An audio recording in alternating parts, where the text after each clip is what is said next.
So what we're hoping to do is to generate some discussion and questions which hopefully will give you ideas to take back to your CLPs in order to get CLP submissions in by the 23rd of March. I was really pleased when Jeremy Corbyn opened up this review, this democracy review, because I think a lot of us can see that things need to change within our processes in the Labour Party. And David's spoken a lot about the CLP input, but actually we need to look at branch input, because branches are units of our party which have their own authority and autonomy. And it's about, for me, making sure that the voice of the branch is heard within the CLP, within the whole Labour Party structure, because it's actually the branches that supply week after week, particularly in Norwich, which has got a rolling programme of elections. It's the branches that provide those activists, those ones that go out knocking on doors when it's freezing, when it's miserable, those people that will stuff envelopes. And it's really important that your input as a branch member isn't taken for granted, and that you feel you're able to influence and shape the democratic decision making that goes on within the Labour Party. Within my own CLP, North West Norfolk, we haven't had functioning branches for a long time, and it was because of my participation in the Norwich North process and seeing how well your branches worked that I wanted to set them up. We've been aiming to re-establish them in North West Norfolk for some time, but just after a couple of weeks ago we've actually taken those formal steps, because having seen what you do in your branches, I feel strongly that it's the only way we can increase participation, increase activism, increase that influencing the decision making that takes place. So that's what I want to hear from you today, so I can take that back to my own CLP and hopefully replicate it and stimulate some discussion. And again, it's about having that opportunity. So thank you, David, for putting this on, because it gives us all that opportunity to get involved in a way that we might not have done had it just been our individual selves giving feedback on the democracy review. So I do want you to give it as an individual, but also, some collective shaping and comments would be good as well. So thank you. Thanks, Jo. Can I just point out that this isn't just a Norwich Labour Party event. This is a Norfolk event, and we've got people here, I think, from every Norfolk CLP. Yeah. So welcome, and let's make it a genuine Norfolk event, because Norfolk working together can make a difference. Okay, Christine. Okay. Well, thanks very much. Thanks for inviting me. Sorry to be a bit late, trains and traffic, and you know what it's like.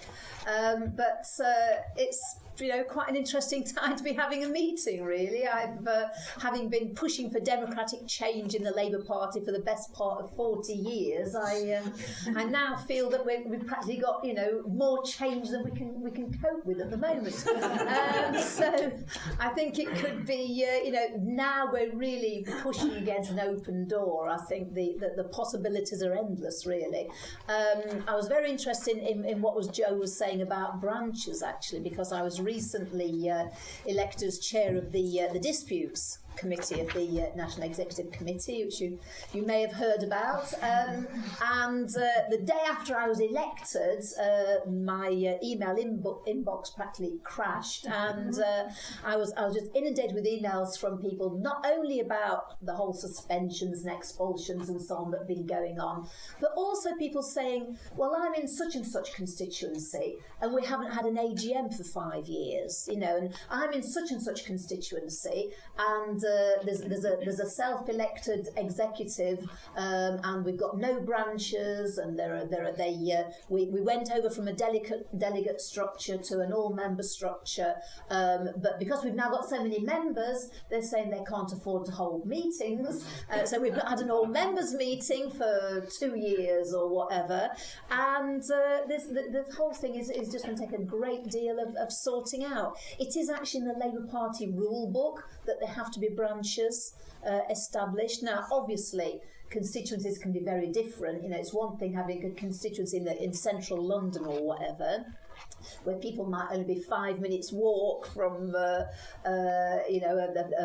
local meeting, to a more rural area where you perhaps have to have, I don't know, a collection of villagers or whatever in one branch. But all the same, those branches are, it's in the rule book that regional officers should be helping with the establishment of branches, because even if the branches are quite big geographically, it's still important that people can get together locally, comparatively locally, and discuss things and meet other members and so on. I mean, in some places where there isn't a branch structure and the AGMs are never held and so on, you could be walking down the street and walk past several Labour Party members and not know them. Whereas obviously it's the links we can all make, and it's everyone getting together, which is so important in the party. You can't do that if you don't actually know the members. So there's a lot of work when A, getting branches working properly, B, pointing out to regional officers that the A in AGM stands for annual, and having kind of got those features going, we then need to look at how representatives are selected. Obviously, it's very important for members that they are able to elect and elect people who are going to be accountable to them. And the problems we've had recently, firstly with council selections, across the country, there's been the fixing of panels, basically. This bringing in of panels of candidates was the worst thing that could have happened. I will certainly be putting into the democracy review that, okay, have a panel of candidates for whatever election it is, but that panel should be like lists of names and addresses, people who want to stand, maybe a little paragraph, a little blurb, obviously nobody on it who's debarred from standing for any legal reasons, but the fixing of panels. There's a borough in London where there were 18 women and 59 men put on the panel, not because women didn't apply, but because women applied and were not allowed on the panel. Branch officers were told, oh, you can't be on the panel, you don't know enough about the local Labour Party. I'm like, sorry, I'm the chair of the branch. The local women's officer, the CLP women's officer, was kept off the panel for various reasons. I'm told that a solicitor working with Grenfell survivors was kept off the panel for not knowing enough about local government or whatever. In another area that I know about, when people were interviewed for the panel, if you didn't do too well at the interview, and obviously, not everyone has interview skills, but you weren't allowed on the panel because you didn't know enough about the council, you didn't know enough about this, you didn't know enough about that. Fine. If you were interviewed and you did a good interview, you weren't allowed on the panel because you'd obviously been coached. You've been told the answers beforehand. You knew too much about the council and how it worked. So this is where we are with these, the setting up of panels. It's just a recipe for politically motivated, carving people up and not letting them stand for selections. On the parliamentary selections, again, we've had one or two problems with that. In the olden days, the constituency executive, which had obviously got representatives from branches and from trade unions, affiliated organisations, so it was a nice, all-encompassing meeting, and they would do the long listing, they would do the short listing, fine. That shortlist then had to be ratified by the GC. I mean, in those days it was delegates, but all members' meetings, and if they wanted to add somebody onto the shortlist, they could. So there's absolutely no mileage in executives who say, oh, we're going to keep this person off the shortlist, we're going to keep that person off the shortlist. Because, if only it was only one instance, I'm afraid this happens, all over everywhere. That meeting would then put people back on the shortlist. So it seems to me that we could keep these procedures committees, we could keep the procedures secretary, we could keep all this, if only that shortlist then has to be ratified, and that the more democratic, larger meeting, however it's organised, can put people on the shortlist if it wishes, if it feels that someone's been left off. So, there are various things that we can be doing, and as I'm sure where we're pushing at an open door. I was first elected to the national executive in 1999. I went through years of Tony Blair as leader. If you'd have told me then that one day, the left would have control of the national executive, I wouldn't have believed you. But then if you told me that one day Jeremy Corbyn would be leader of the Labour Party, I wouldn't have believed that either. So, in this atmosphere when all our wildest dreams are coming true, we've clearly got everything to play for, and I hope everyone puts as many points they can into the democracy review, and this is the change that we need in the Labour Party to actually make it a democratic, accountable organisation. Thank you. Thank you, Christine. Can I just also welcome Ollie Hill at the very back here, who's our Momentum Regional Organiser. Thank you, Ollie, for coming. Just a quick plug, since you've mentioned me. In addition to putting ideas forward in your CLPs, anyone who's a member of Momentum here will have hopefully been set an activation link for My Momentum, which is a digital platform that we've just launched, and its first outing is to help us put together some ideas for review, because it's one thing if a group of activists in one CLP have a fantastic idea and put it through their CLP, but if it's then communicated back to us and it comes into what we end up putting in collectively, it can be spread to more CLPs, the idea can be spread around, and that's definitely worth doing as well. So anything you're putting forward in your CLPs, please have a look, log in and stick it on our system as well. Okay, thanks, Ollie. Okay, what I'm going to do is take questions and contributions from the floor, and I'm going to take 3 at a time. So we'll have 3 contributions, and then I'll ask Joe and Christine to respond. If you've got a question which is directed to specifically either Joe or Christine, if you could indicate, and then obviously they will answer to the best of their ability. Okay, so who would like to kick off? Ken? Anybody else? Geraldine? Sue? Okay, so that's 3. So Geraldine, Ken, and then Sue. Geraldine Murray, Norwich South. This is quite a minor detail, but I think it is important. About a year ago, I was very concerned about branches that didn't meet, and I suggested that as the constituency has a monthly newsletter, that branches should be required to let the secretary know so that the venue and the date of meetings should be published monthly. That's never happened, so anyone here who's in a branch, whether they meet or not, can you please urge your constituency secretary to publicise those details, because it's a question of access and openness and democracy. Thank you, Geraldine. Ken? An issue that bothers me is about councillors and MPs and candidates being responsible to membership. Now, there's been a lot of scaremongering about the Deeks election. It's recent election. And I would like that issue to be brought up specifically as the way in which MPs or councillors, perhaps every 6 months, have to give a report back to their constituencies, and if they're not doing their job, they should be sacked. So I've got no idea precisely how to work this out.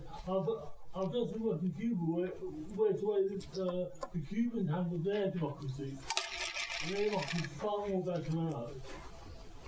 And so I would like somewhere to have this issue thought about. Okay, thanks. So something that Joe said that made me sort of think of this, really, that you're saying about coming from an area where it's very strongly conservative.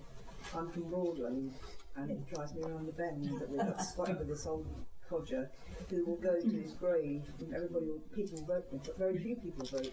The people who do just do it out of habit.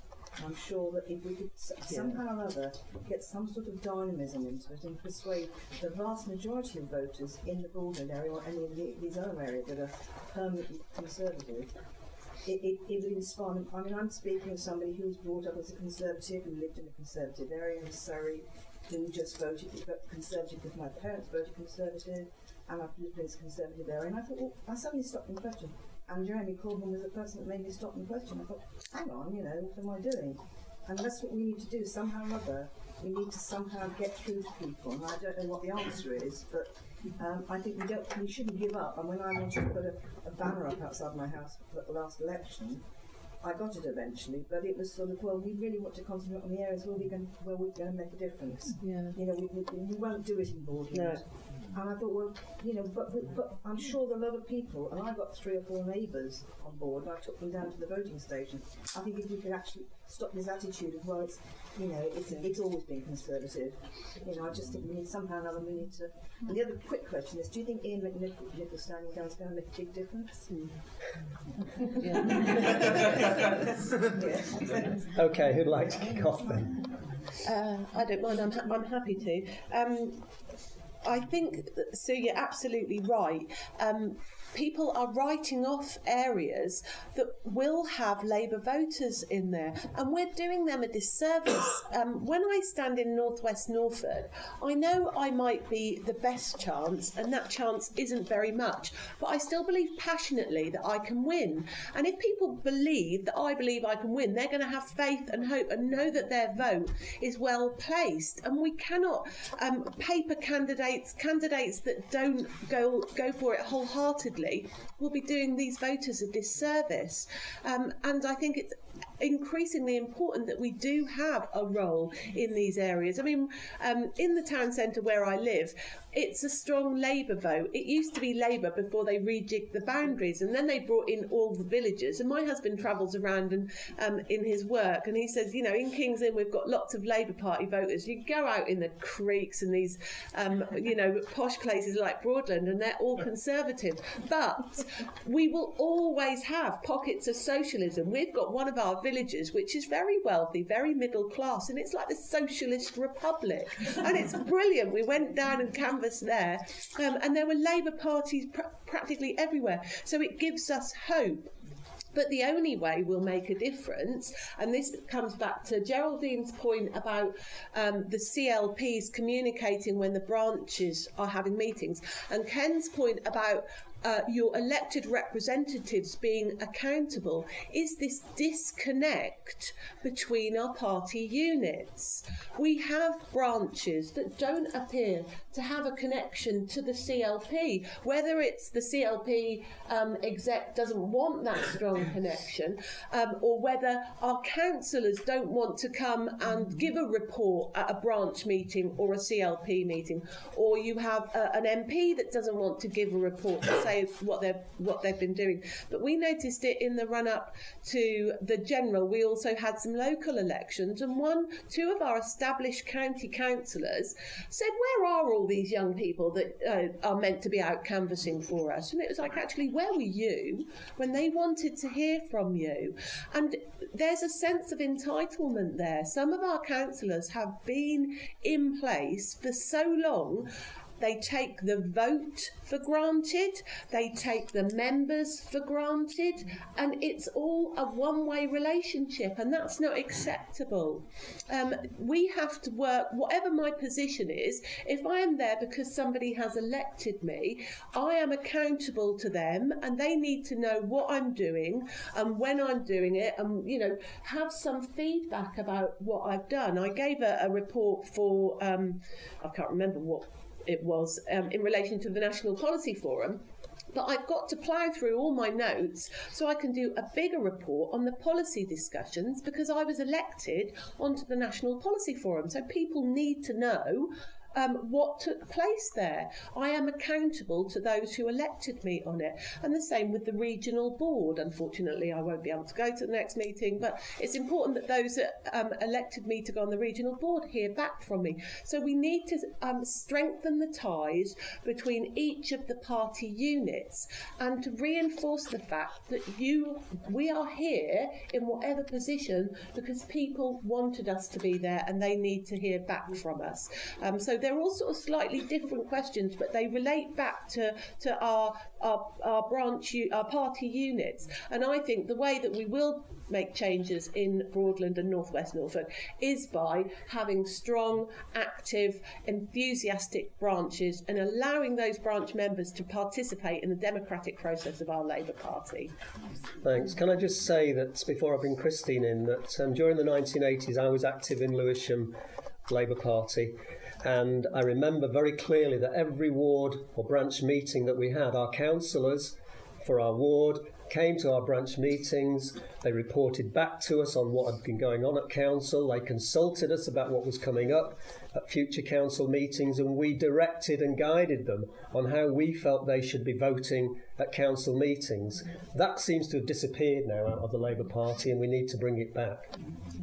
Yeah, the reason it's disappeared, I mean, I was a councillor in the 80s and early 90s, and I was then kept off a panel, which has not put me off panels, you know, by any means at all. I'm completely open-minded about them now. But in those days, of course, you had a full selection. So the point you're making about, you know, recall, and I think the Chartists wanted annual parliaments, didn't they? It's a great idea. At first, we've got to get them properly selected in the first place, and the way they're now having trigger ballots for sitting councillors and so on, and of course the whole, you know, panel business where sitting councillors are kept off the panel in the first place. They don't even get to the trigger ballot. So, you know, the points I was making earlier, I think those are extremely important about making sure. I mean, when I was a councillor, I went through 4, I think, full reselections as my term came up, and nobody thought anything about it in those days. That was just what you did, you know, and that's what we've lost, and that's what we need to bring back. On the Tory areas thing that you were making, I mean, especially now that we've got Jeremy and the huge Labour surge we saw in the last election.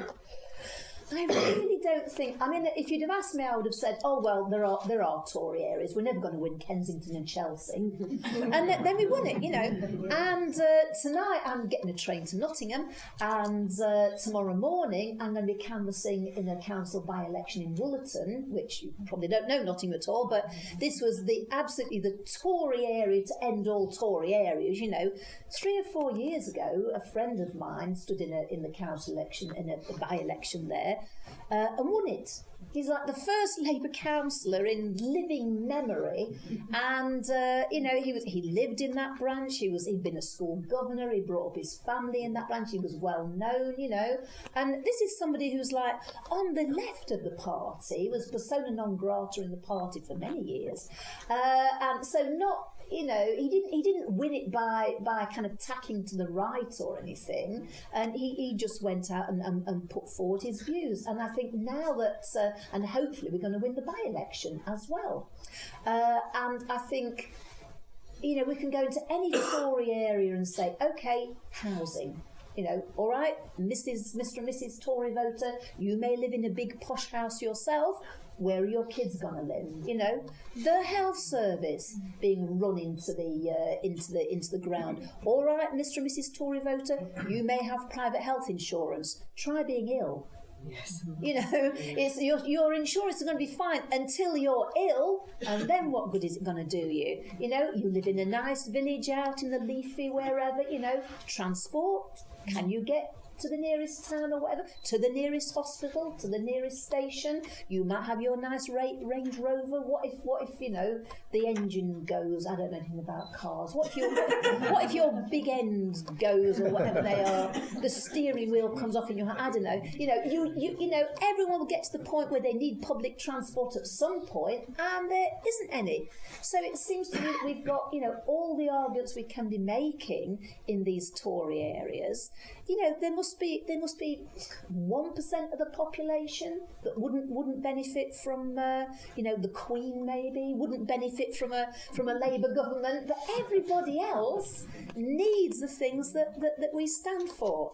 And you know, when it comes to Ian McNichol, obviously, you know, you may think he was a complete up the steps, and maybe this is the kind of radical change we need at Southside, and now we're going to get it. So.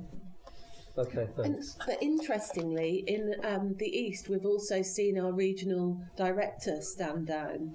And so we've got a new regional director. So, you know, for us, there's even greater change. And it will be interesting to see how that goes going forward. Although I'm not sure, you know. We need to do some research. Yes, we do, yeah. We've got to appoint the regional board, and the democratically elected people should be actually making the appointments instead of them coming down from the centre, and it's just, you know, one Blair. We've got to get the right people on the regional board first. Well, yeah, but there we go. Slow do you process. have OMOV? Because they brought that in London now, the constituency people are elected by OMOV.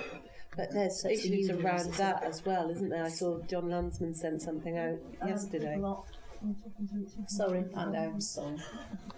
It's a card vote system. Sorry, what is OMOV? One member, one vote. Oh, one member vote. Sorry. Yeah, okay. Regional board elections in the East are organised on a card vote system effectively. Each CLP has one card vote, and the vote is based on the membership as it was December last. And we struggled last year because we miscalculated, because we didn't know what the membership figures were, which is why I'm trying to assemble a list of membership data for all the CLPs in Norfolk. So by October actually this time, the regional conference, we actually know how many votes each CLP has got, because that will determine how many votes we get, because each county's got 2 seats on the regional board. And obviously, if we could organise across the whole of the eastern region and make sure that the 2 candidates for each county are on the left, then obviously it's going to help us in terms of trying to get the right decisions through regional board and do the kind of things that Christine's talked about in terms of appointing people, because at the moment it all seems to be in the gift of the regional director on behalf of the national, well, I'm not even sure it's on behalf of the national executive, on behalf of the general secretary probably. And hopefully we're going to have a new General Secretary who will be more sympathetic to our cause. Okay, Peter. Accountability and transparency of the regional board. I've tried several times to find out what the regional board is, what its structure is, who is on it. I didn't even know until today that some people are elected to it. I can't find anything out about that on the Labour Party website anywhere, on Members.net. So it doesn't have any transparency. It's completely obscure, which is not acceptable. Okay, I think Jo will be able to deal with that. Yeah, Chair St Andrews branch. I'd like to submit this document to Christine as Chair of the Disputes Committee at this meeting, because I'd like to know, I'd like to sort of show direct quotes from the promotional leaflet that was sent to us as members through the post 2 weeks before the hustings meeting for Norwich North on 16th of December, and the partisan nature of it, where it says, top Norwich Labour figures are backing Karen Davis. Now, this came through the post and I was absolutely incensed, and I mean, the partisan nature of it. Could you take that and pass that? Yes, because I thought it was disgraceful. Because they kept Joe West off the panel. It came through my mailbox twice. Oh yeah, well, yeah. It's the Labour royalty stitching things up again. Sorry. Yeah, I mean, can I say, what I'd like to do is avoid a discussion about what happened last time, but certainly I think we do need to look at the whole process for selecting parliamentary candidates and make sure that we get it right for the future. Yeah, absolutely. So I think, yeah. Yeah, I may be wrong on this, but I was like scrolling through Twitter yesterday, so it might be wrong because it's Twitter. But like people were saying that the General Secretary of Ian Nicol was appointed. If that is the case, shouldn't the General Secretary just be democratically elected by the membership? Okay, question. Okay, so do you want to deal with the regional board? Yes, if I can. I totally agree with you, Peter. We know nothing about the regional board, and I have asked for the terms of reference because I'm now elected on it. Now, I hadn't realised that as a member of the National Policy Forum, I had almost a sitting seat at the regional board, not voting rights, but I could go along. So that type of thing isn't explained, but I went along for the first time as a member of the National Policy Forum, and in order to be able to participate and make a difference to it, I need to know what I'm meant to do there. And I asked for the terms of reference and for the, the way it's meant to work. And I was told that, that shouldn't be a problem. We'll dig them out from somewhere. And I've never had them. So I'm not sure that they actually exist. What they're meant to be, apparently, is they're meant to almost be like the council or the parliament of our local area that's making decisions, which is all well and good. But if you don't know who's elected on there or what their role is, how can you go to them and say, I would like you to raise this? When I attended the last time, and I wasn't an elected member then, I was, as I said, a member of the National Policy Forum, David had asked me to put forward or to articulate the motion about education and the it was Regional Schools Commissioner. Yeah, Regional Schools Commissioner and their role. And Daniel Zeichner was there.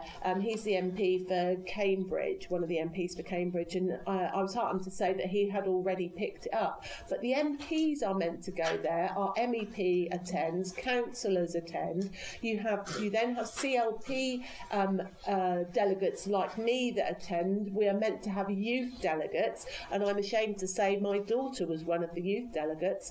And she's never attended because she never really understood what it was about. And she never had any communicate or had very little communication about it as well. So we have previously elected people on there that don't know what it's about. Now I am an elected member. It is my intention that I feed back to the CLP secretaries each time something comes up. So I will be sharing the agendas and I will be sharing the minutes. And I asked to be elected on the fact that I would make it open and transparent. So going forward, that is my intention. The next meeting is on the 4th of March, and it's really unfortunate, but I've actually booked to take my daughter away, so I'm not going to be attending. But as soon as I get the minutes and any other documentation, I will be sharing it with your CLP secretary. I also understand that people on these boards who are not elected but are appointed. Is that correct? Unfortunately, I couldn't say whether it's correct or not because I don't know enough about I was told it. this by one of them. Yeah, well, it must be true then. Yeah. Well, there are 12 trade union seats on the regional board, appointed by the unions. But as Joe says, councillors can attend, MPs can attend, MEPs can attend. I have got a copy of the rules for the Eastern region, so I can let you have sight of those, Peter. But They should be publicly available. of course they should. Yes. I mean, the regional website for the Eastern region is appalling. There's very little information on it, and most of the stuff that is on it is way out of date. The link on members' net so it doesn't work. Well, Most things on the Yeah. net. so sorry, there was one other person. About Ian McNichol being appointed. Yeah, not yeah. elected. Sorry, I'll come back to you later. Yeah. If you promise not to throw things at me, I appointed him. Not just me. He was the left candidate. He was the left candidate, believe it or not. The NEC votes to, does the interviews and appoints the General Secretary. The General Secretary then has delegated powers from the NEC. The regional directors and officers have delegated powers from the NEC. People are always writing to me saying, why has the NEC decided this? Why has the NEC decided that? And I don't know anything about it. It's not gone anywhere near the NEC. And whenever I query this, it's like, it's delegated powers. Everyone's got delegated powers from the NEC, apart from the NEC, as far as I can tell. But we've obviously got to do something about that. But I just recommend. Last year, I think at the London Regional Conference, a resolution went through from these mad trots in Leighton and Wanstead to have the constituency seats on the regional board elected by one member, one vote by OMOV. And the reason that they particularly pushed that through, it actually went through the conference almost unanimously.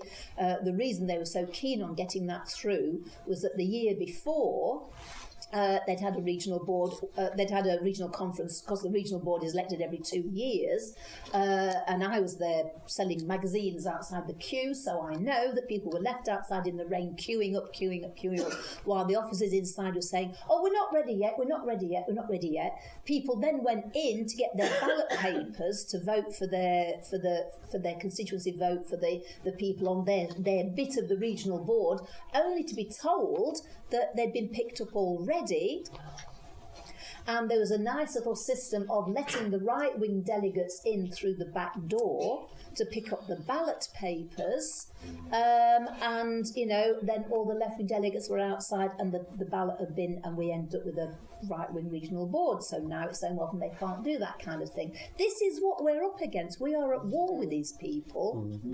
There's no, I wish there was a nice way of saying it. There isn't. We've got to fight. And so just briefly, I mean, there's nothing against the rules, I'm afraid, in that I appreciate how annoying it must be. Obviously, making sure we don't have these undemocratic shortlists and so on would be the main step. But I mean, to be honest, we'd do the same, really, wouldn't we? I've had stuff on my leaflets saying, in the dim and distant past, oh, Tony Benn supports Christine and so on, and if Joe can actually get on a shortlist anywhere, I'm happy to have my photo on it saying, yeah, NEC members support Joe Ross. I mean, fine. It's just all part of the thing, isn't it? It's all part of the fight, part of the campaign. The problem is we're fighting with one arm tied behind, well, both arms and both legs tied behind our backs, because they've already fixed the shortlist or the panel or whatever it is. So that's the thing that we've got to get changed. Absolutely. And if I can come back in relation to the one member, one vote in the London Regional Conference, that's been further stitched up. The Campaign for Labour Party Democracy sent out an email yesterday from John Landsman saying that the regional board were trying to stop that a motion that had been passed at their regional conference, democratically agreed, and now regional board are trying to stop it. So it's absolutely outrageous that, and this is our point, isn't it? This is why we need a democracy review, because you as Labour Party members should absolutely be able to influence and shape how the party functions, and yet when you say this is what we want to do and you democratically vote for it and it is agreed, a higher board, which is not open and transparent, will come along and try to change that, and that can't be right. I find it shocking that our party... Well, George and I have this discussion, and I say to George on a regular basis, unless you've got your hands on the levers of power, you ain't going to make change, and that's what we have to do.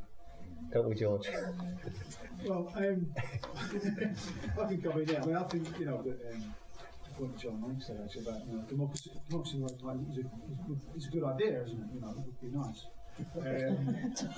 Because we don't have that, clearly, in what was being said. I was at the National Labour Party Conference last year. It was a fantastic event, actually. We saw the delegates actually beginning to find their feet. And this is after a long period where basically the National Conference was nothing more than a cakewalk for various ministers and so on in the cabinet. So it seems to me that we're at the beginning of the process. The election of Jeremy Corbyn actually meant something to the membership.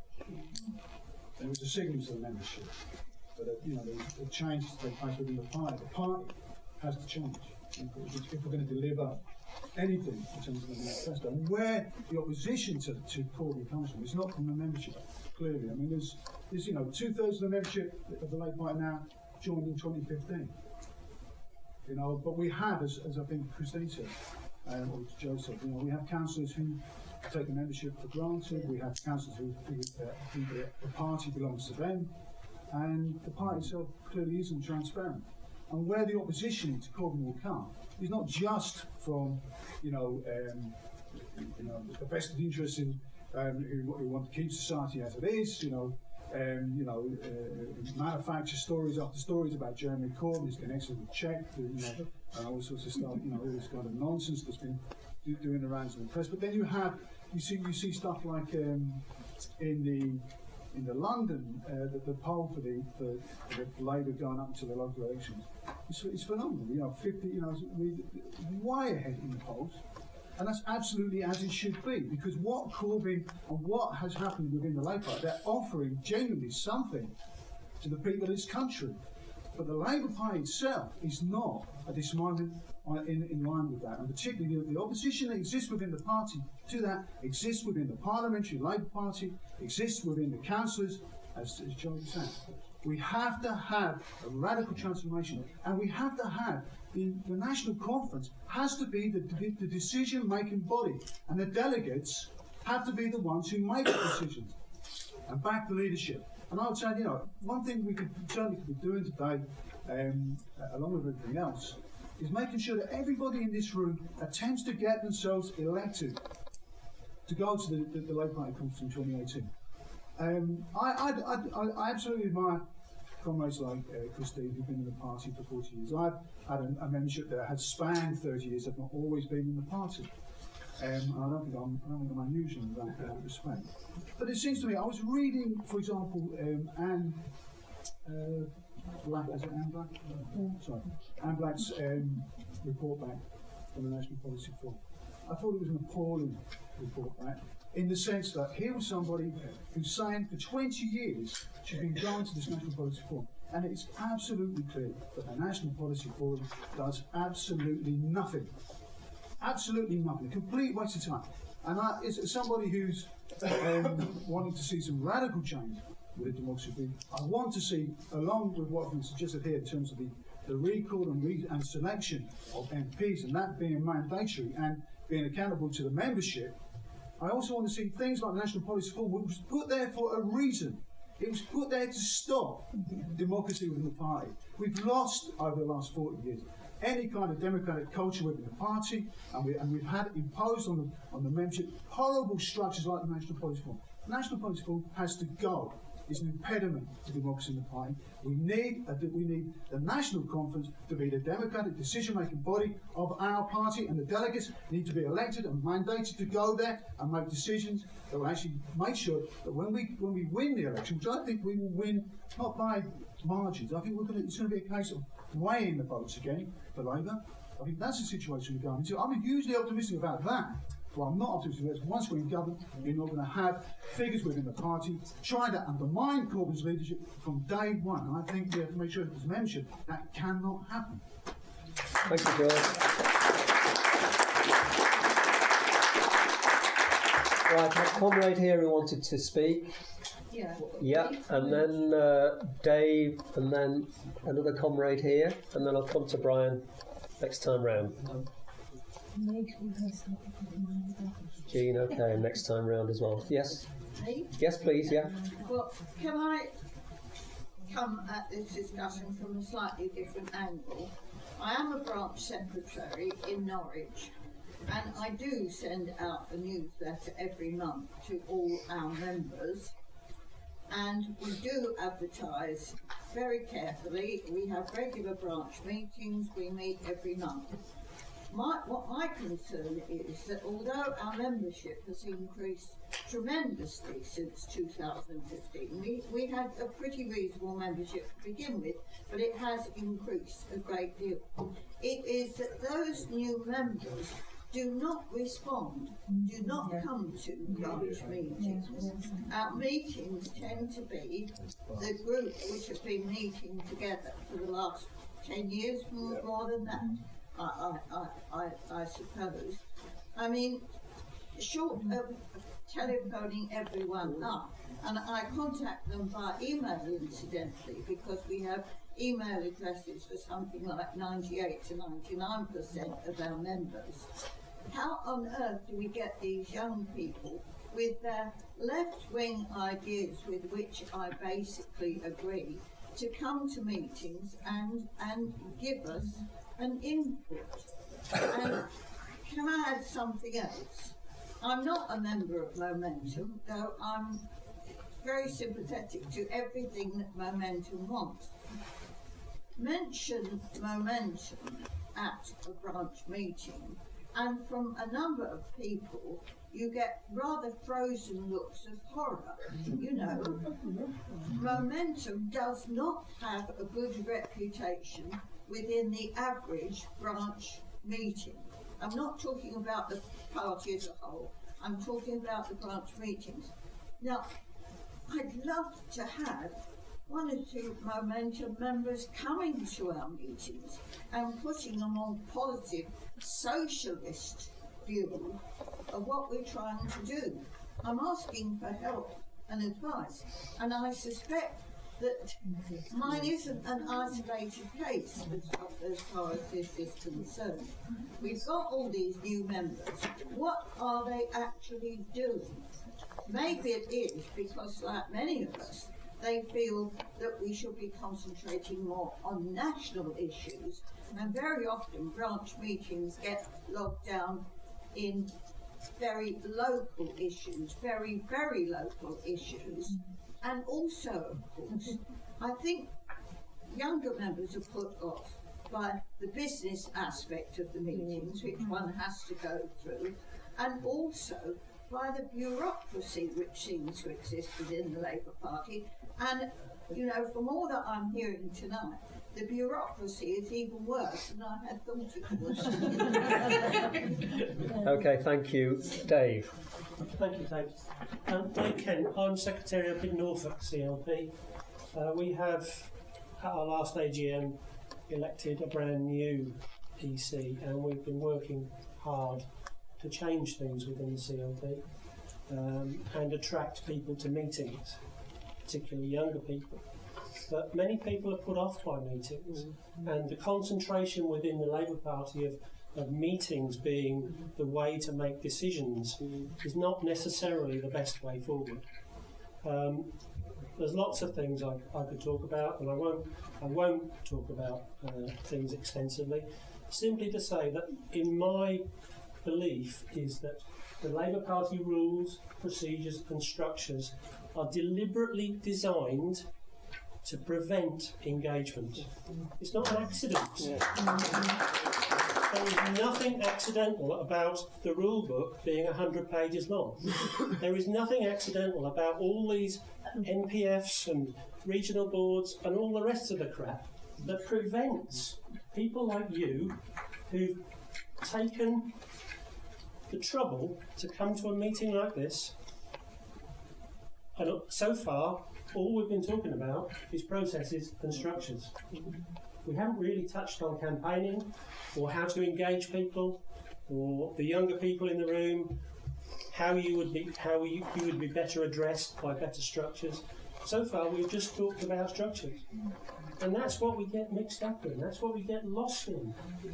Let's change the structures. Let's simplify it. Let's make it work for ordinary members. That's all I'm going to say.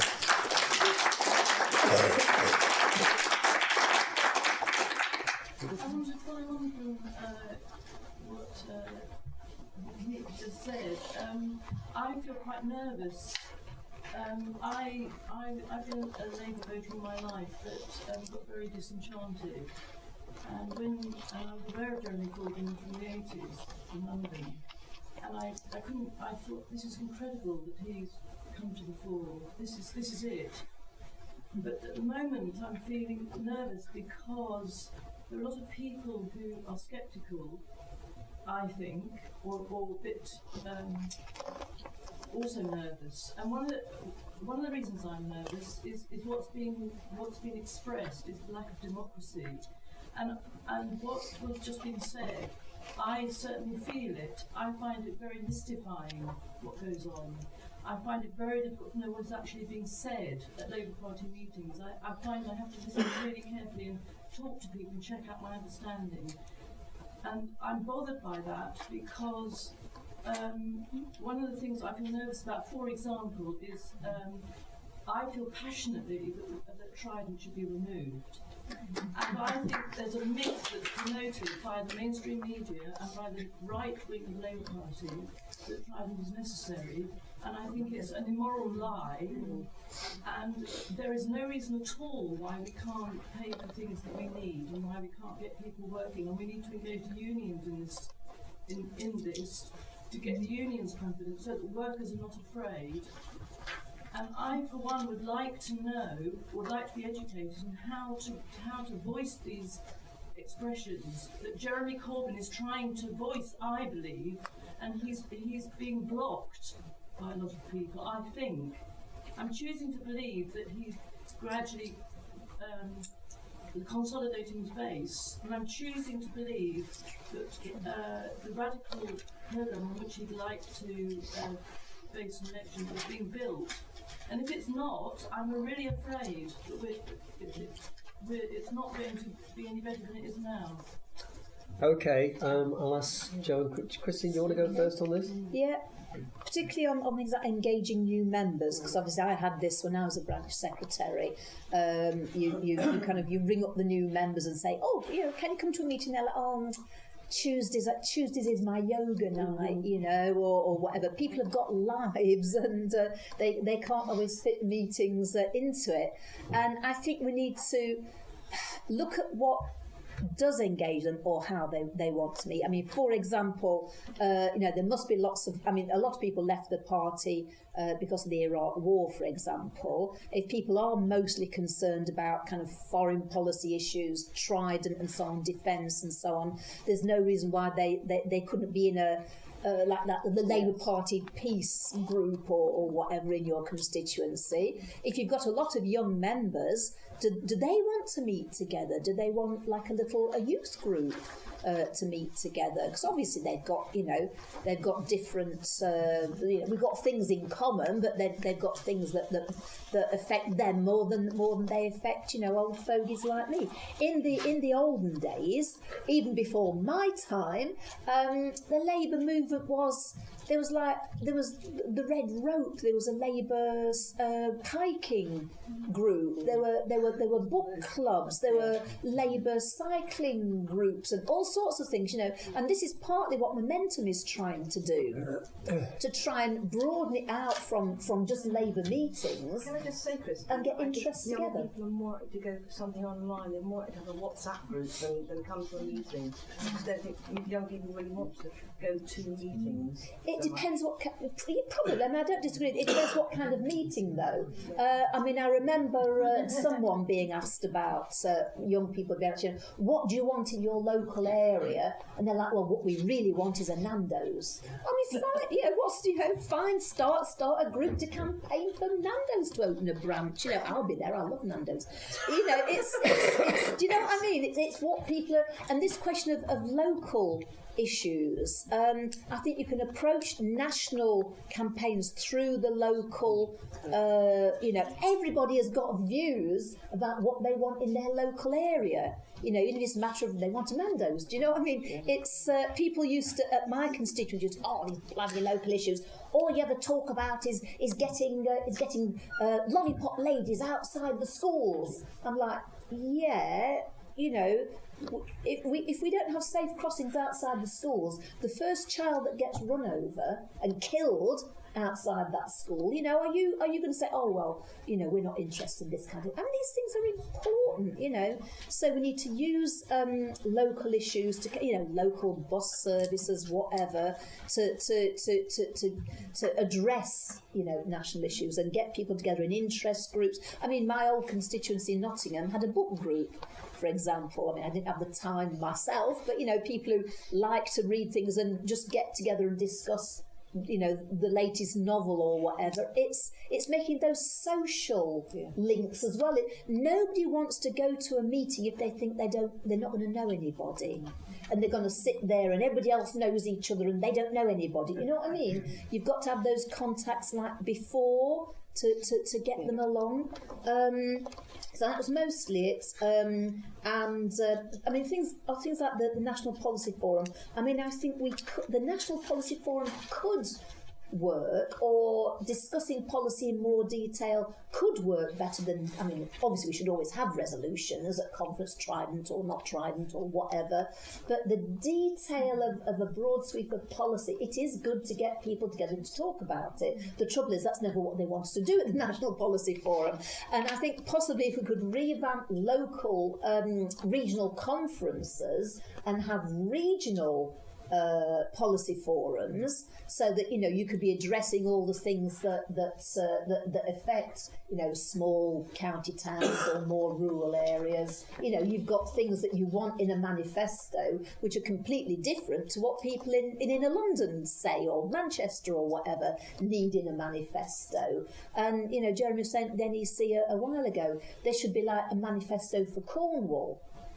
Because their issues are different in some states, and the ones that decide on that, they're the ones decide on it, not us. So if we'd have much more regional, it's easier for people to get to. Every time there's an MPF, half the people aren't there because they couldn't get to Leeds or they couldn't get to wherever on that weekend. Much more regular and local regional meetings where everyone can have their input, and we'd end up with local manifestos feeding into the national manifesto that would actually address the concerns of people in that area. And I think that could be a really good way of and then it goes to conference or whatever, and it could be a really way of actually getting important local things decided and discussed and decided. Yeah. Before I bring Jo in, just on regional conference, it was interesting last year at regional conference, I discovered from looking at the minutes of the previous regional conference that there were motions. And I thought, hang on a minute, I don't think the notice that came out from Region invited us to put motions in. They just forgot. So what's that about? So I phoned up or I emailed and said, hang on, how do we put motions in? Oh yeah, well you can put motions in by the closing date, same as for delegates. So I said, right, we'll put a motion in on regional school commissioners. So I drafted a motion, got it through CLP and put it into Region. And regional director comes back and said, the CAC are not too happy about the wording because a motion going to the regional conference has to be within the parameters of what the regional board can do. So you can't just put any old motion to the regional conference. It's got to be specific within the terms of reference of the regional board. And of course, nobody knows what the terms of reference of the regional board are anyway. So with a bit of negotiation, we managed to tweak the motion so it fitted with whatever the CAC was prepared to accept. But of course, the crux of the matter is that if you've got a right-wing CAC at regional level, they're going to try to restrict what kind of motions come up. And the other thing that was quite obvious was they don't actually want any motions discussed at the regional conference. So those are the things we need to change. We need to get a regional conference that's actually democratic and which is actually responding to CLPs within the region. So there's an awful lot of work to do. I keep saying to people, I have 5-year plans. I always believe in 5-year plans. So we start from where we are now, and maybe in 5 years we'll actually get to where we want to get to.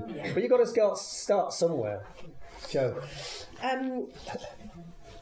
I joined a party, and all I do is go to meetings. So I totally understand where you're coming from. A meeting sounds dull. We should have more social events, and sometimes it's about offering something that's new and different.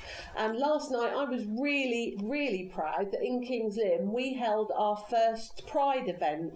We had an event for LGBT History Month, and it was the first one, and this year we're going to have our first Pride Parade in King's Lynn, and we're offering something that has never been seen in King's Lynn before. We're going to be doing it the first time. And at that meeting, at that event last night, because it wasn't a meeting, it was an event, we saw new faces. We saw genuinely new faces. Now, Pride is political, make no mistake about that. And the input that trade unions have had in shaping the LGBT movement and influencing that and ensuring that there's fairness and equality around the LGBT rights, that has had a powerful influence. But we need to do things differently. And one of the things that we don't ever so often do is to ask people why they don't participate. So what are the barriers? And I see it in the trade union world. I work for a trade union. I'm the secretary of our trades council, and I've got friends and comrades here, and we turn up every time. But what we do, it's great that we turn up. Without us, it wouldn't work, would it? But we desperately want new people. So what is it that we're not doing that is encouraging them to come along? Is it when we hold our meetings? Is it where we hold our meetings? Is it that we're so focused on the rule book and the processes, that they're dull. And I think we're on a hiding to nothing. If you sit there with the rule book, and I've had members do it at an AGM where we were electing officers, and a member sat there with a rule book and said, that's not in the rules. And I thought, you know, here we go. And the rules, I just think, are flexible. They're a framework. We should operate within them when absolute necessary, and when it perhaps suits us more, we want to use them. But we're meant to show some flexibility to meet the needs of our members, and our members come from a really wide and diverse group. But I do think we have to ask them what they would like to see, and it's also about establishing relationships. It is daunting to turn up for the first time. Maybe the meeting is at someone's house, and I think that's difficult. You know, it takes a lot to go into somebody's house. Try to have it in a venue that is open to all. Yeah, it's nice if you can have refreshments, but we all know that, you know, too many refreshments can actually have a negative impact on the way forward. But I do think, and what I've started doing in my trade union branches is 3 quick questions.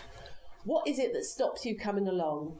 What could we be doing differently? What would you like to see? And I'm with Christine on national issues always translate at a local level. We see it time and time again. You know, the NHS being starved of funding. My own hospital needs a new roof and can't get the £10 million to do it. We've seen it locally with the changes, the consultation that's taking place with the council.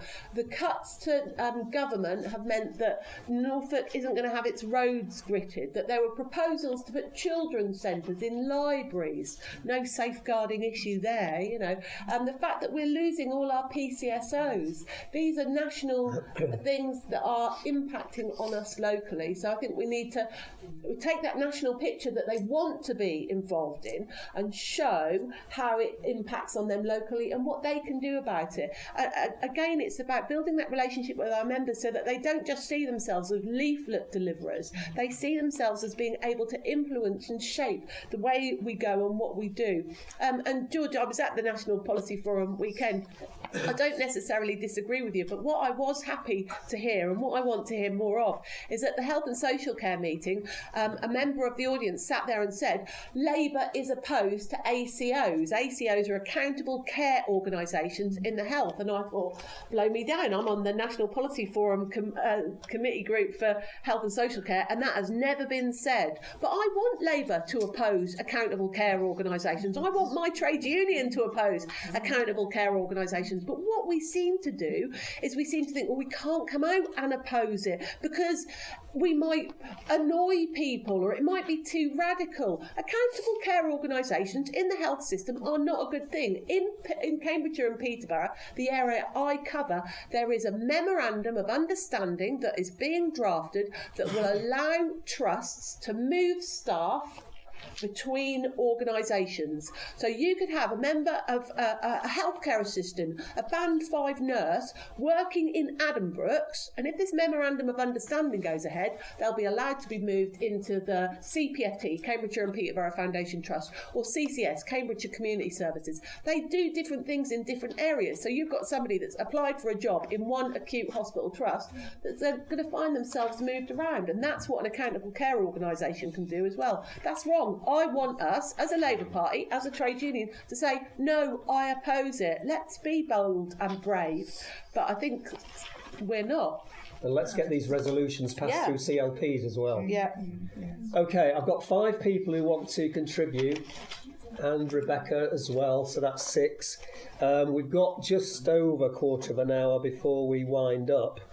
And I'm having young person. I'll go. Okay, that's 7. We are going to be pushed for time, so can you make your contributions and questions brief, please?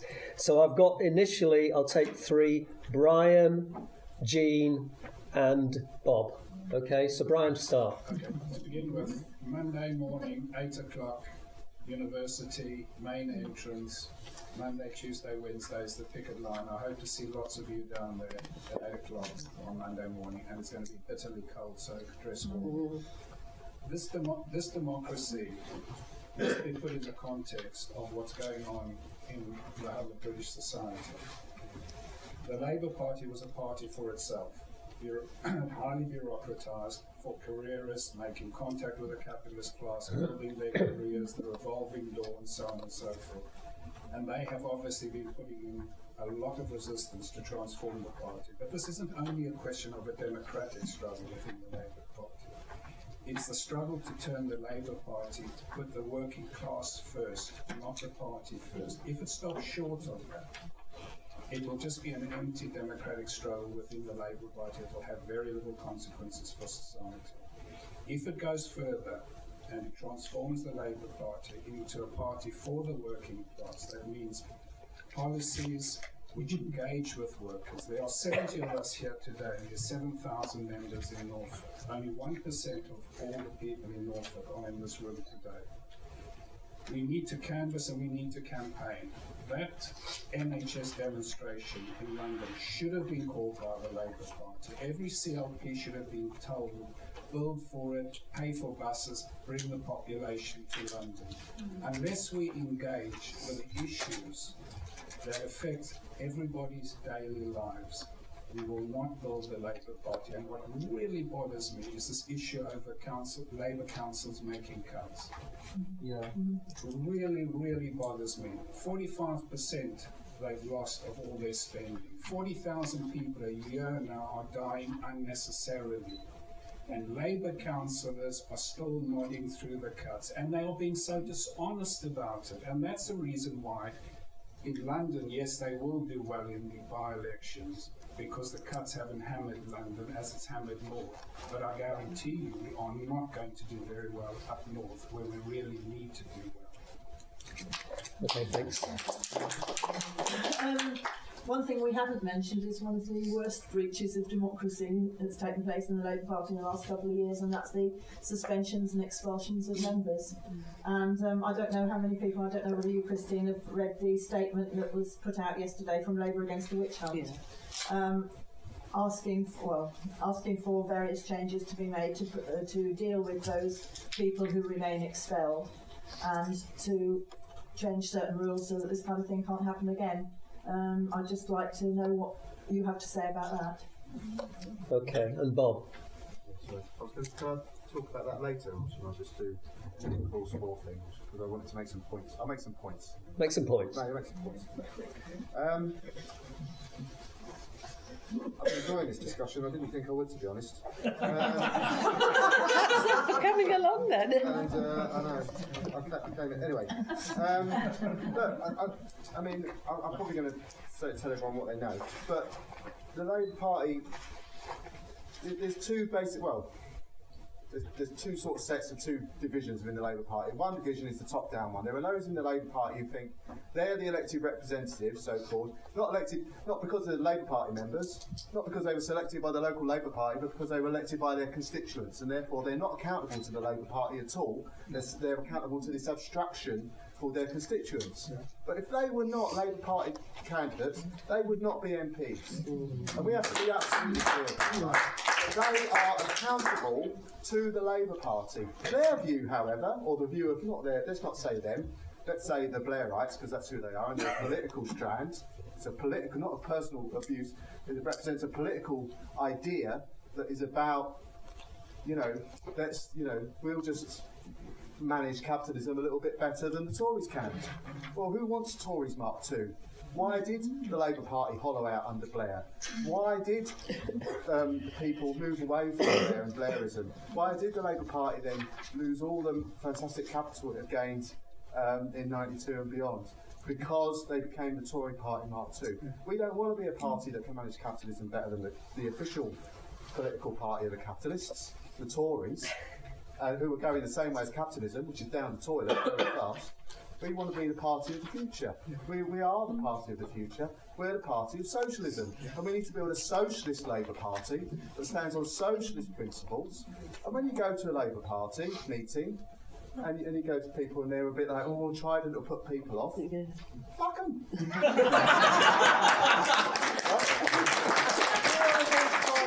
We are against war. poor. We are against poverty, and be proud of it. Be a proud socialist within the Labour Party and fight for socialist politics. You know, a load of left-wing manoeuvring to take over the Labour Party is going to change nothing. We will become them. You will become them. And we've seen that in the past in the trade unions. You know, good-hearted left-wingers not believing they can fight on politics, restricting themselves to political manoeuvres. It's deadly. You play their game, you lose. We play a political game. Fight on political points. Fight on the points of policy. Fight for the ideals. Be idealistic. You know, when I was 18 and I joined the Labour Party, all the old Labour parties that were printers, and I was in the Labour Party in Canby Islands, Tory stronghold, if any of you have heard of it. You know, it was like, I was in the LPYS, you know, I was building this, the youth and that. And they said, well, you know, you'll get over it. You'll be more realistic when you're older. I am more realistic now I'm older. I'm still a socialist. I'd go further. Let's take control of the economy. Let's nationalise the banks. Let's do it, right? Let's not let them. So yeah, I have moderated my views. I've moderated my views in relation to capitalism. I know it's a shit system and isn't going to work. And it's not working. It's not working for the majority of people. Not just in this country, but on the planet. You know, in Syria. You know, that is, and that. You know, and I'm going to wrap up, sorry. You know, we need to be political. We need to maintain these points. What inspired you to join the Labour Party, no matter how old you are or how young you are? What is it that you hate about the world that you want to change? Right? Change it and make the Labour Party the vehicle to do it. That's it. So there you go. Okay. Thank you. So I think the message there was we can be political, yeah? We can be socialists. Right. Okay. Comments from... Do you want to address Jean's thing about the stop the witch hunt, suspension and expulsions? Yeah, sure. I mean, yeah, this is one reason why I stood as chair of dispute, so we can try and get something done about this.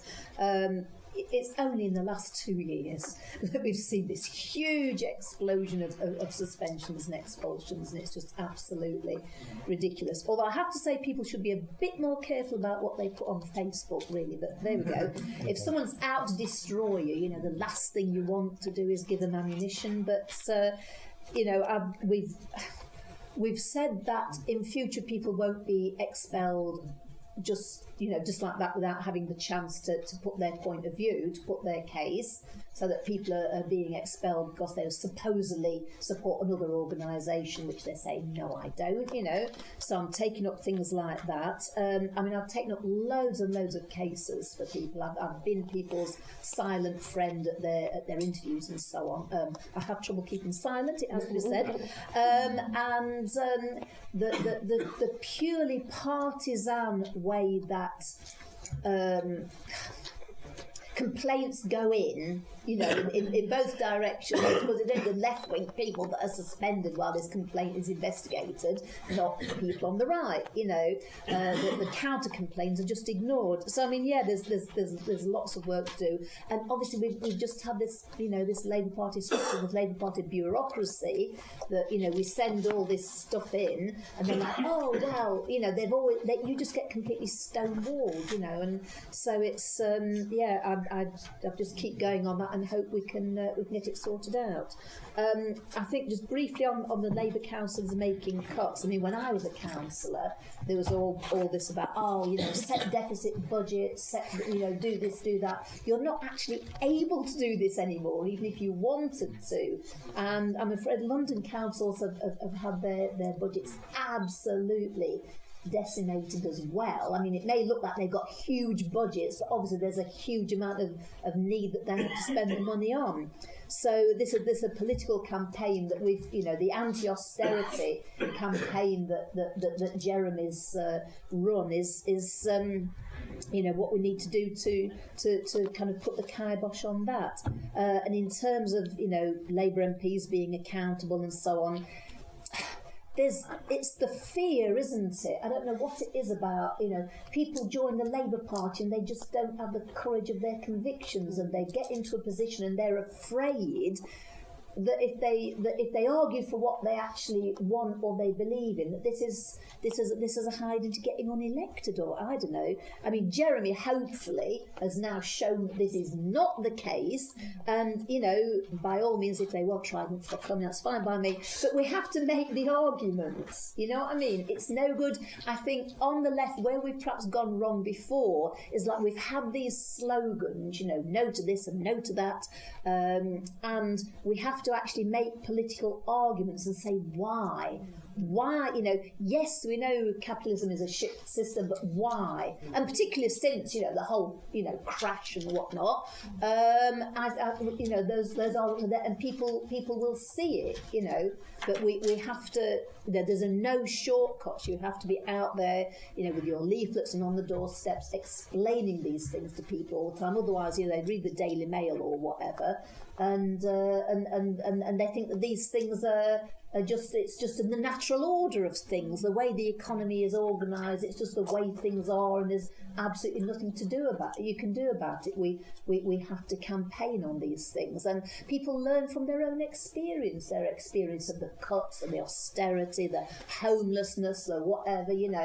10 years ago, when there was the huge economic crash, there was people on Wall Street with placards, saying "Jump, you fuckers," people realise, it takes something like that for people to realise just what has been going on and what is wrong with the system, and we've just got to, strike while the iron's hot, really, and make sure. What I find, my last point. When I'm canvassing, I find people know that capitalism is rubbish, and they know there's a better way, and they feel helpless. They feel that nobody's going to do anything about it, and that's the campaign that we have to have. Not that all these things need doing, because they know that. We have got to convince them that the Labour Party is the organisation that will do it. And now, of course, we've got the leader. Hopefully, with that bit closer, we can convince them that we are the organisation that will do it. We've got the leader that will do it, and they can campaign along with us, and we can actually change things. Okay, we are running out of time, and I'm going to stretch the timetable beyond 2 o'clock just to allow the last 4 questioners to make a contribution, and that'll be it. So, guy at the back there to start, then Debbie, then Harry, and then Rebecca. Okay, so that's 4. Okay, so, yeah.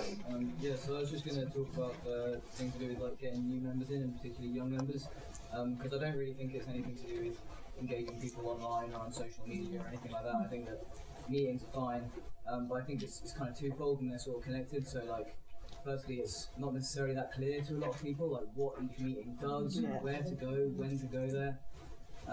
The various sort of structures and different groups and committees are quite alienating and confusing. But secondly, it's the content of the meetings, because often when you go there, it feels like you have to turn up every time in order to understand what's even being talked about. So there's just not an accessible entry for people, and all sort of discussion of party structures and stuff. I think kind of echoing Bob's point and what some other people have said already, that it should be a political discussion, current events and national events. And that's what's going to engage people and get people interested in coming back, not meetings that just feel confusing and alienating. We'll also, secondly, we'll be at the Picket Line at UEA on Monday as well. Happy Thompson, Norfolk Chair. I liked what you said, Joe, about how to stimulate things locally and getting involved in the communities. And I like what you said, Christine, about and that overarching that, we need to take society on. My concern is that this democracy review actually will do nothing because we're trying to work within a structure that is going to stop us. It's designed to stop us getting forward. How, sometimes you've got to step outside of that. I think we might be being a little bit gentlemanly, whatever that means. That, oh, okay, we'll try and get there. We'll have a 5-year plan. We'll have a 10-year plan. Our time's now, actually, in my opinion. Okay, Harry. Yes, thank you. Yet another representative of Mid-Norfolk, Harold Clark. I've only been a member for a short time. This is my 46th year as a member, and as Dave Kent, our fantastic CLP secretary elected last year, doing great guns, said, the rule book, etc., is designed to obfuscate and confuse.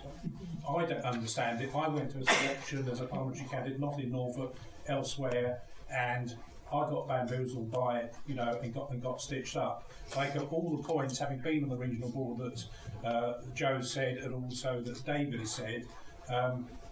There's a conundrum. Do we actually get those, as it were, levers of power, influence, and then change things, or are we simply trying to work with a followed-out structure?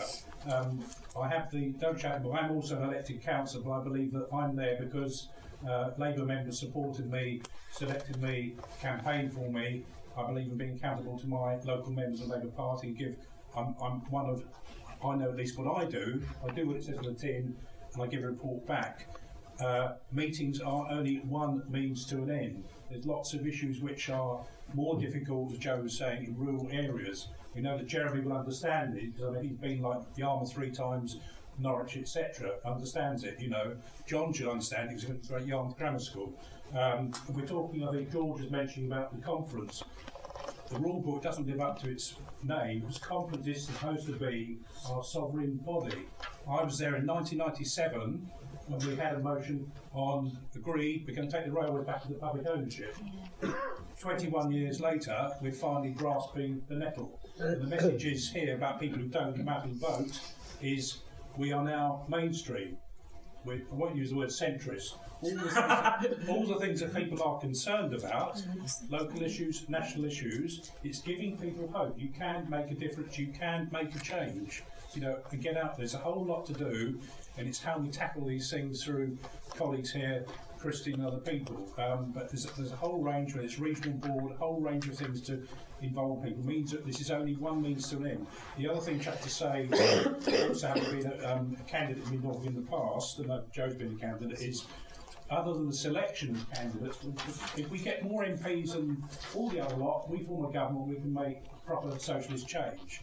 But one of the things is, in a lot of seats, when you select people, 3-4 years, it's a huge burden in time and commitment for people. So beneath that, we need to think about how are we going to have people who are not just generally working class candidates coming forward at all levels, but how they're supported, so that they aren't just people who've got deep pockets, etc., etc. And we're getting people more representative of the people we seek to represent. It does take a huge, Joe will know, it takes a huge emotional, physical, and sometimes financial commitment. So we need to make sure that this is something that any of us can do, and any people out there. So this is more of a sort of rant rather than the question, so I apologise for that. Okay, thank you, Harry. Okay. I agree with a lot of what people have said. I do think that we can change the rule book and we can change the structure so it works in our favour, not against us. You know, if you can design a rule book to frustrate people, you can design a rule book to enable them. You just need to change it. And my last plea is that this summer there are elections to the National Executive Committee. This is absolutely vital. We need nominations in all your constituencies, and we need people, you know, people then kind of mobilised to actually vote online or whatever. I can give you the names of 9 people to vote for, or I can tell you now, or you can put it in newsletters or whatever. List, isn't it? Yeah. This is really important that we get everyone mobilised. We have Momentum website. We'll get it put on website. There's been 1 or 2 little hiccups this year, but yes, we'll get it all up there. It's really, you've got until the end of June, nearly 22nd of June, I think it is. But it's important to get these things rolling, and that everyone make sure they come out and vote for these people. Okay. One thing you said that I didn't understand. What's Mendo? Very, very yummy. Is it in the rule book? Not yet. I'm going to put it into the democracy review. Thank you all for coming. What's clear to me is that we need a bottom-up organisation, not a top-down organisation. When we have elected representatives, whether that's at borough, county or parliamentary, that are more worried about their own self-preservation, their own positions, when they cry foul for things that have happened to them, rather than those. You're going out on a picket line Monday morning. We're sleeping rough Monday night in sub-zero temperatures because it's absolutely outrageous that people are dying on our streets in 2018. And when we have elected representatives that care more about their own position, whatever that is, then we're on a hiding to nothing. So we need to reform. We need to strengthen those local organisations. We need to support local people, young people coming up, and I take on board fully your point, and I will go back and I'll think about the communication that I send out to take on board your point as well about wanting to get people involved, but us being worried, concerned about how we do it, because until we can overcome the barriers that stop you getting involved, we won't build a bottom-up organisation. It will continue to trickle down from on high. And sometimes I'm an optimistic person, but sometimes I think, shit, how much more of this can we take? And I at times believe we have to have a total breakdown in society, a period of anarchy, and look up anarchy, it doesn't mean what everybody thinks it means, so that we can rebuild it anew. Because what we're trying to do is fiddle around the edges, and I don't think that's going to work. Your point about the democracy review, your point about the rules, actually we do need sometimes to, let's be bold and brave, smash them up and start again. You should be our PPC.